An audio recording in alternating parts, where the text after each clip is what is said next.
Hello बच्चों, आप सभी का स्वागत है अपने चैनल द एजुकेशन पर।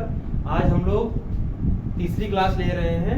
तो अभी तक पिछली क्लासों में हम लोगों ने पढ़ा वास्तविक संख्याओं के बारे में, पूर्णांक, सम, विषम, भाज्य और अभाज्य संख्याओं के बारे में, तथा हमने a बराबर बी क्यू प्लस आर जो कि हमारी यूक्लिड विभाजन प्रमेयिका होती है, भाज्य बराबर भाजक गुणा भागफल प्लस शेषफल। ठीक है, तो आज थोड़ा फास्ट फॉरवर्ड में पढ़ेंगे, थोड़ा तेज। अभी तक बच्चे कह रहे हैं कि भाई जी आप बहुत धीमे पढ़ा रहे हैं और स्लो स्लो मतलब आराम आराम से पढ़ा रहे हैं, थोड़ा आज हम तेज पढ़ाएंगे। ठीक है, देखिए a बराबर B Q plus R. a मतलब भाज्य, b मतलब भाजक, q मतलब भागफल, r मतलब शेषफल।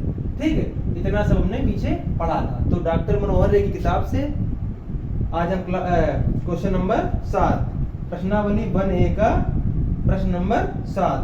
ठीक है, ये देखेंगे। देखो हमारा सवाल लिखा है कि दर्शाइए कि कोई भी धनात्मक विषम पूर्णांक 6q प्लस 1 या 6q प्लस 3 या 6q प्लस 5 के रूप का होता है, जहां q क्या है, पूर्णांक है। देखो हमने पूर्णांक के बारे में भी पढ़ा है, धनात्मक तो हमें पता ही, जो संख्या प्लस की होती है धनात्मक होती है। तो यहाँ पे एक पॉइंट लिखा है धनात्मक विषम पूर्णांक। क्या लिखा है? धनात्मक विषम पूर्णांक। तो हम पहले धनात्मक विषम पूर्णांक के बारे में आज समझेंगे। ठीक है, धनात्मक विषम पूर्णांक, धनात्मक विषम पूर्णांक। देखो सबसे पहले तो पूर्णांक लिखेंगे 0 1 2 3 डॉट डॉट डॉट डॉट, इधर -1 -2 -3 और -4 dot dot dot minus infinite, इधर प्लस अनंत तक।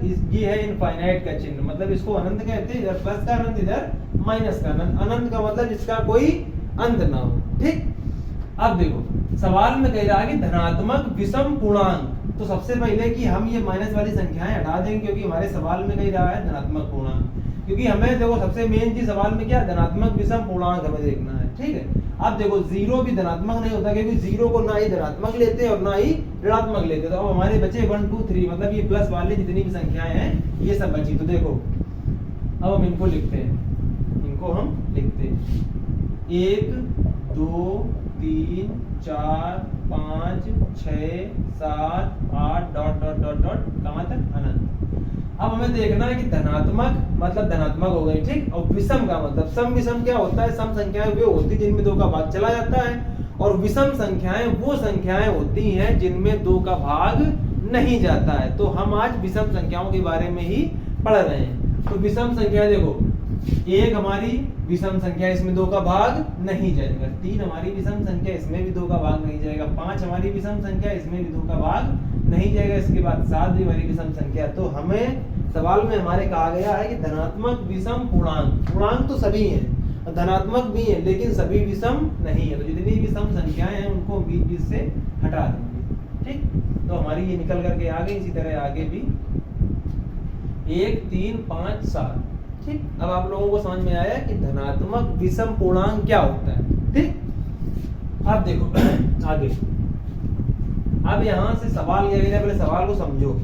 सवाल कह रहा है कि बताइए कि कोई भी धनात्मक विषम पूर्णांक, कि अगर हम कोई भी धनात्मक विषम पूर्णांक ले ले, कोई भी, ठीक है, कुछ भी मान ले, तो क्या वो पूर्णांक जो हम लेंगे धनात्मक विषम पूर्णांक, क्या वो 6q प्लस 1 या 6q प्लस 3 या 6q प्लस 5 के रूप का होगा?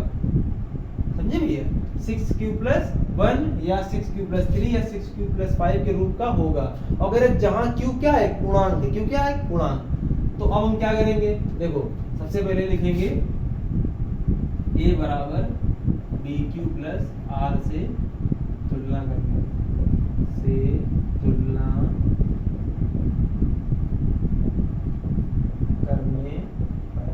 अब आप लोग आएंगे कि a बराबर बी क्यू प्लस आर से तुलना क्योंकि देखो ये देखो, इसको अगर आप सही से देखेंगे तो B Q plus R, B Q plus R, B Q plus R, ये हमें सभी बी क्यू प्लस आर के रूप के दिख रहे हैं। और इसी से, क्योंकि हम यूक्लिड विभाजन प्रमेयिका पढ़ रहे हैं, तो इसी से हम सिद्ध कर सकते हैं कि कोई भी धनात्मक विषम पूर्णांक 6q प्लस 1 या 6q प्लस 3 प्लस या 6q प्लस 5 के रूप का होता है। ठीक, अब देखो यहां से हमारा b क्या आ जाएगा, 6 आ जाएगा। क्या आ जाएगा, 6 आ जाएगा, मतलब 6 आ जाएगा। ठीक, अब देखो जब b, अब हमने सब शुरुआत में एक चीज पढ़ी थी बी और आर में संबंध कि बी का मान हमेशा आर से कैसा होता है, बड़ा होता है, और आर का मान हमेशा 0 से बड़ा या 0 के बराबर होता है। यह चीज सब लोगों को याद रखनी है, ठीक है, ये चीज सब लोगों को याद रखनी है कि B greater than R greater or equal 0, मतलब b का मान r से बड़ा होता है, r का मान 0 के बराबर होता है, और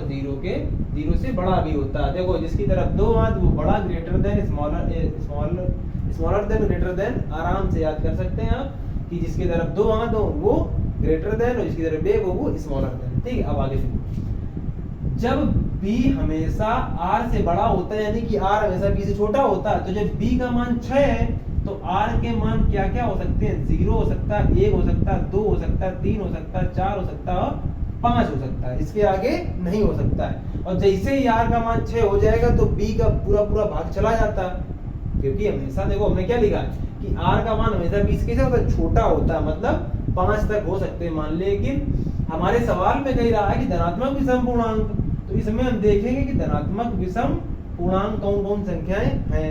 तो 0 हमारा ना धनात्मक होता है ना विषम होता है, लेकिन पूर्णांक होता है। 0 को ना धनात्मक लेते हैं ना ही ऋणात्मक लेते हैं। अब देखो 2 हमारा सम है, 4 हमारा क्या है सम, तो हमारा क्या बचे 1 3 5 1 3 5।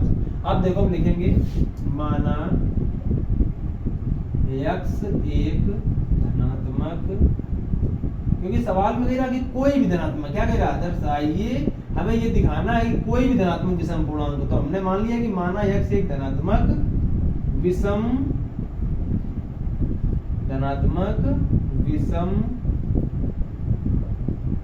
पूर्णांक है, धनात्मक विषम पूर्णांक है, धनात्मक विषम पूर्णांक है। ठीक, अब देखो x बराबर हमने जब हमारा b आ गया 6, तो 6 हमने मान लिया m, यहाँ पे क्या मान लिया m मान लिया, 6m plus 6m plus r है, 6m प्लस r। अब देखो r के मान क्या क्या 1 2 3 5 1 3 5 क्या है 1 3 5। देखो यही बात सवाल में जो सबसे मेन पॉइंट है, जो सबसे जरूरी चीज है कि हमें बस ये याद रखना कि धनात्मक विषम पूर्णांक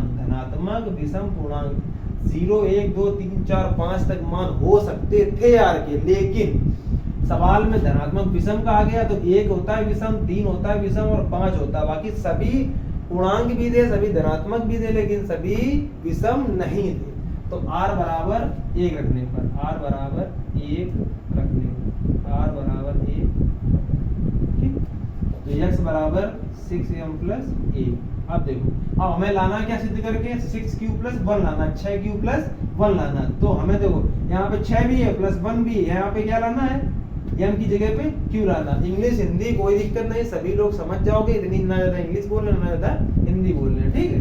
अब देखो m बराबर हमने मान लिया, m बराबर हमें क्या सिद्ध करना है q, तो हमने लिख दिया माना m बराबर q। तो यहाँ हो गया x बराबर 6q प्लस 1, यही हमें सिद्ध करना था, यही हमें सिद्ध करना था। कुछ नहीं, सवाल का हमें उत्तर भी पता है, मतलब हमें केवल सिद्ध करके दिखाना कि अगर हम कोई भी x मान ले, y मान ले, z मान ले, ठीक कुछ भी मान ले, एक कोई धनात्मक विषम पूर्णांक हमने मान लिया कि x एक क्या है धनात्मक पूर्णांक मान लो, धनात्मक विषम पूर्णांक मान लो, x एक पूर्णांक मान लो, x एक पूर्णांक, ये देख लेंगे x एक पूर्णांक क्या है x एक, ठीक है। और उसमें कहा गया है धनात्मक पूर्णांक लिख लो या केवल पूर्णांक लिख लो, कोई दिक्कत नहीं, क्योंकि r का मान हमने यहाँ पे धनात्मक विषम पूर्णांक ही रखे, ठीक। अब देखो x बराबर 6m प्लस r। अब हम r बराबर क्या रखेंगे, r का एक मान तो रख चुके हैं, r बराबर 3 रखने पर, r बराबर 3 रखने पर, तो x बराबर 6m प्लस 3। अब फिर वही करेंगे m बराबर q रखने पर, q रखने पर, क्योंकि हमें q सिद्ध करना, क्या करना है q हमें सिद्ध करना, तो 6q प्लस 3। कुछ नहीं था सवाल में, पढ़ने में केवल सवाल कठिन लग रहा था, बाकी लगाने में बिल्कुल सरल है। इसी तरह से हम x बराबर 6m प्लस r, अब r बराबर कितना रखने पर 5, क्योंकि एक ही मान अब बचा, 2 मान हम रख के दिखा चुके, तो x बराबर 6m प्लस 5। अब m बराबर फिर वही करेंगे q रखने पर, m बराबर q रखने पर m माना m बराबर, ठीक है। m को हमने क्या मान लिया q मान लिया, क्या मान लिया q क्यू माना, ठीक। अब देखो क्यू क्यों माना आप, क्योंकि हमें क्यू सवाल में सिद्ध करना था, क्यू हमें सवाल में सिद्ध करना था। देखो जितना मान यम का आएगा उतना ही मान क्यू का आएगा, क्योंकि बीच में क्या लगा है, बराबर लगा। तो जितना मान क्यू का आएगा यहाँ रखेंगे तो वही यम का मान होगा, और जितना मान यम का आएगा वही यम पे रखेंगे तो वही मान क्यू का हो जाएगा। जब दो चीजें आपस में बराबर हो, जब दो चीजें आपस में बराबर हो तो दोनों के मान भी बराबर होते हैं, ठीक। तो x बराबर 6q प्लस, ये भी हमारा सिद्ध, यहाँ लिख देंगे सिद्ध, ठीक है। किसी बच्चे को इस सवाल में कोई भी दिक्कत हो तो कमेंट में बताएं, ठीक है। तो उससे क्या होगा, वो चीजें सुधार होंगी और आपको अच्छे से हम बता पाएंगे अगर समझ में ना आया हो, ठीक है। नोट कर लो इसको, रख लो।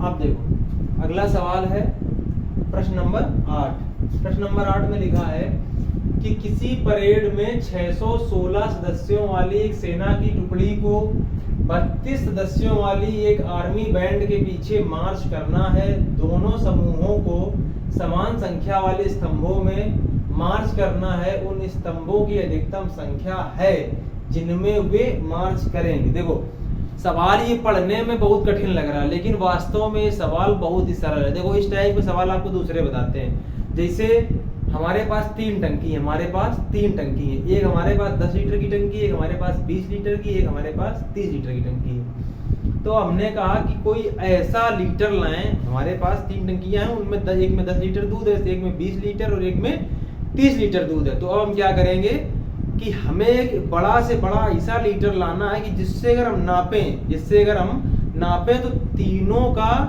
बराबर बराबर नप जाए। ये ना हो कि किसी में दूध कम बच जाए या किसी में कुछ ज्यादा हो जाए। देखो अगर 3 टंकियां हैं 10, 20 और 30 लीटर की, तो हम क्या करेंगे कि हमें बड़ा से बड़ा लीटर लाना है जिससे तीनों का नप जाए। तो हम क्या निकालते हैं, मासा निकालते हैं। क्या निकालते हैं, मासा निकालते हैं। अब देखो मासा क्या आएगा इनका, मासा निकालने के बहुत से तरीके हैं। एक तो है आपकी भाग विधि, एक अभी आपको पढ़ाया हमने इस सवाल के पहले जो हमारी दूसरी क्लास थी उसमें हमने पढ़ाया यूक्लिड विभाजन प्रमेय का। और एक होता है गुणनखंड विधि। और क्या एक होता है, गुणनखंड विधि। देखो 10 के गुणनखंड करेंगे हम तो 5 दूना 10, 2 और 5 आ गए। 20 के करेंगे 2, 2, 5, 2 दूना 4 और 1 2 दूना 4 बचे 20। अब देखो 30 के 2, 2 3 6 और 6 बचे 30, 2 3 5। अब देखो इसमें 2 इसमें है, 5 इसमें है, 5 इसमें है, 5 इसमें, तो 5 आ गया कॉमन, ठीक है। या ये उभयनिष्ठ है। कॉमन को हिंदी में कहते हैं उभयनिष्ठ। तो 5 क्या हो गया हमारा, उभयनिष्ठ हो गया। अब देखो 2 इसमें है, 2 इसमें है, 2 इसमें है, तो 2 को ले लेंगे। अब देखो 2 इसमें है लेकिन इसमें नहीं है, 3 इसमें है तो इसमें नहीं है, तो और कुछ भी हमें कॉमन या कुछ भी उभयनिष्ठ नहीं मिलेगा। तो 5 दूना 10, यानी कि 10 लीटर का ऐसा एक लीटर लाएंगे जिससे हम अगर इसको नापेंगे तो एक बार में नप जाएगा, इसको नापेंगे तो 2 बार में नप जाएगा, इसको नापेंगे तो 3 बार में नप जाएगा। इसी तरीके से हमारा ये सवाल है कि टोटल कितने ये हैं, सैनिक कितने हैं, सैनिक हमारे 616। तो ये जिसे लाइनें बनाई जाएंगी, क्या बनाई जाएंगी, लाइनें बनाई जाएंगी। स्तंभ मतलब लाइन, ऐसे लाइन बनाई जाएंगी। और 32 बैंड वाले सदस्य जो आगे, जैसे हमारे सेना की जब भी परेड होती है तो उसमें क्या होता है कि आगे बैंड वाले चलते हैं, जो बैंड वाले सैनिक होते हैं जो बैंड बजाते हुए, पीछे से सेना के और जवान चलते हैं। तो कह रहा कि ऐसे स्तंभ बनाओ जिसमें बैंड वाले आगे लग जाए, जो बैंड वाले सदस्य हैं वो आगे लग जाए, बाकी के सदस्य पीछे लग जाए, लेकिन बराबर बराबर सदस्य। इतनी लाइनों की संख्या बताओ, इतने स्तंभों की संख्या बताओ जिसमें बैंड वाले भी फिक्स हो जाएं। मतलब आगे अगर 2 बैंड वाले लगे हैं तो सभी लाइनों में, सभी स्तंभों में 2-2 बैंड वाले लगे। अगर 3 लगे हैं सब में 3-3, और जितने अगर मान लो 10 वो लगे हैं पीछे सदस्य तो 10-10 सब में लगे हों। मतलब ये ना हो कि किसी में ज्यादा सदस्य लगे हैं, किसी में ज्यादा बैंड वाले लग गए। अगर जितने एक में बैंड वाले उतने सब में बैंड वाले होने चाहिए, और जितने एक में कोई सदस्य हैं, जो अन्य सदस्य हैं जो पीछे लगेंगे सेना के, वो सब में बराबर बराबर होने चाहिए। देखो क्या करेंगे, जब भी कभी ऐसे सवाल आए कि 2 चीजें दी जाए और उनमें जो है ऐसी बताई जाए कि ऐसी संख्या बताओ जो दोनों में स्तंभ पूछे गए हैं कि जिसमें बराबर बराबर आए, ठीक। तो अब देखो 616 और 32, ये आगे बैंड वाले चलाना, ये तो हम क्या करेंगे, इनका मासा लेंगे। जब भी इस तरह, देखो अभी हमने आपको समझाया कि जब भी दो या तीन चार ऐसे लोगों के बारे में बात की जाए कि ऐसी संख्या बताओ जो बराबर बराबर मतलब उनको कि कम ज्यादा ना हो, बराबर बराबर वो बट जाए। तो देखो हम क्या करेंगे, इनका निकालेंगे मासा। क्या निकालेंगे, मासा। तो हमने क्या बताया था कि जो बड़ा हो उसकी तरफ ग्रेटर देन, दो हाथ वाला चिन्ह उसकी तरफ, और जो छोटा उसकी तरफ एक कोण वाला चिन्ह। ठीक है, तो इसको क्या पढ़ेंगे, 616 ग्रेटर देन 32। ठीक, अब देखो निकालने को हम भाग विधि से भी निकाल सकते हैं, निकालने को हम a बराबर bq प्लस r। देखो इस सवाल में कहा नहीं गया कि आप यूक्लिड विभाजन का प्रमेय का प्रयोग करिए, लेकिन अगर आप लगाना चाहें तो उससे भी लगा सकते हैं। तो अब क्या करेंगे, 32 का भाग 616 में करेंगे, 616 में।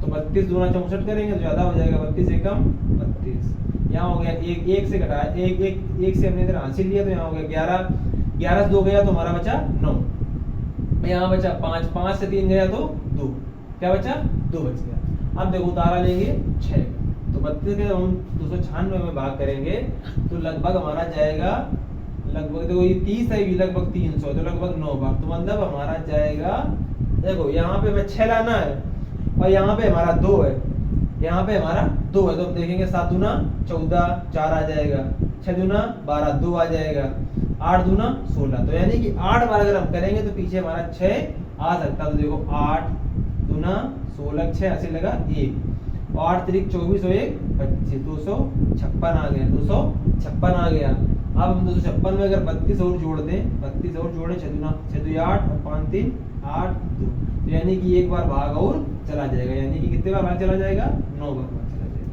तो 9 दूना 18 का 8 ऐसे लगा 1, और 9 3 27 से 28। अगर हम एक बार में करते हैं चीजों को इस तरह से बता रहे हैं कि आप जो है गुणा भाग आसानी में करना किस तरह सीखेंगे। अगर आप इस तरह से करेंगे और लिखेंगे इसको तो आपको धीरे धीरे समझ में आने लगेगा। ठीक है, अब देखो 9 दूना 18 का 8 ऐसे लगाएगा, 9 3 27 और 1 28। अब जब ये माइनस करेंगे, घटाएंगे, तो यहाँ 6 से 8 घटेगा, नहीं तो वहां से लेंगे तो 16 हो जाएगा, 16 से 8 गया 8, यहाँ बचा 8 से 8 गया 0, 2 से 2 गया 0, अब बच गया 8 हमारा।